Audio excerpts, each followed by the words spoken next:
So the news is that Pablo Hidalgo wrote another book for us to read through this week. He's written so many of the books that I have on my shelf, which include the visual dictionaries, mostly some of the cross-sectional books that have been released by Lucasfilm through DK Books, I believe. And this one is called Fascinating Facts. So there are some very fascinating things in it, and I haven't gotten the chance to buy it yet myself. I do have it on my wish list, but I did take to Twitter to see what it was that people were saying and how they were reacting to this new book, and I will say it's pretty mixed. People decided to get fixated on a few different things in there, but then there were actually some pretty interesting facts that were in there. So I do look forward to getting this one day. But I will say, given some of the apparent mistakes that might have been in there. Can you give me an example of one? Yeah, I got them all here. Okay. Don't worry. So, for example, originally, apparently in Last Jedi, there's a lot of Last Jedi in it for some reason. I don't know if they were trying to defend things in there for those that have decided to raise a lot of ire with it, but who knows. But apparently at one point in the original script, Finn and Rose on Canto Bight were actually going to meet up with the Master Codebreaker. We never actually get to see the Master Codebreaker beyond just like one line, right?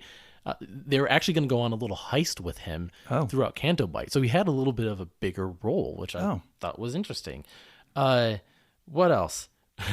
One of my favorites. So George originally kind of penned Episode 7 and who this character is that ends up becoming the main heroine of the story. And her original name in the scripts. Oh, I heard this. Yeah, started with Taryn, and then it was Thea, and then, hopefully not for very long, Winky. And that's where Twitter Winky's lost a ghost in Pac-Man, I think, right? Maybe. I think it means much worse in some slang in American and British dialect, and that's why people were going, wait, you wanted to... We're not going to talk about it on a family show. That's something bad? Oh, yeah. Is it? Yeah. Okay. We'll have the talk after this. I'll add it to my things to Google. By the way, the Hidalgo. Don't Google it. I won't Google it on my work computer or anything. No. The Hidalgo is a style of cowboy hat. How ironic is that? I can't find a picture of him. Is that why your mind went to it? No, I didn't know that. I Googled Pablo Hidalgo. I did what you asked me to do. Yeah. Okay. I tried to find pictures of him in a cowboy hat, and I found pictures of cowboy hats. But no luck. No. Now I'm going to Google Winkies and maybe put safe search mode on. Please. Yeah, and never take it off. I'll just say that.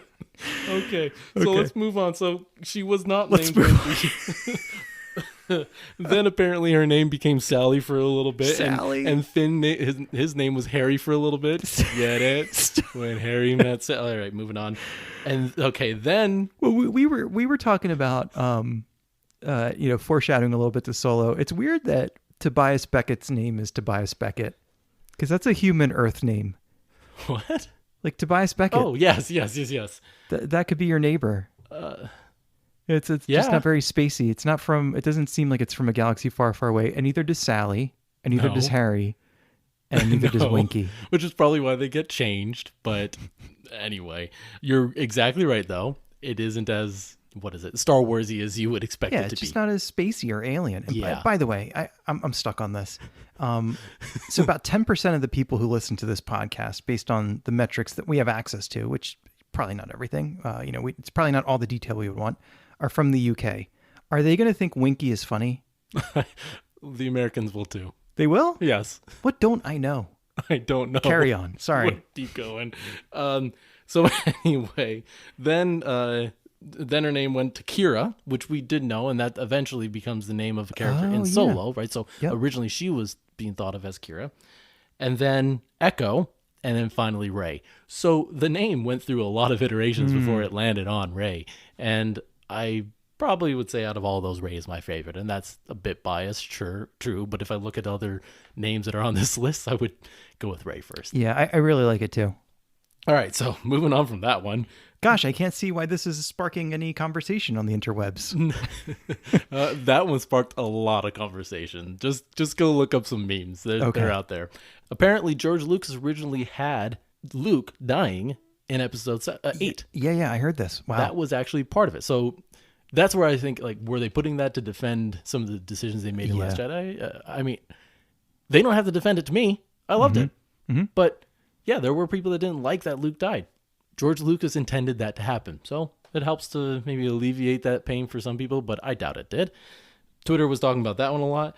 I think the one they talked about the most, though... There's still people who say that, George is wrong with some of the creative decisions he's taken. And it's sure.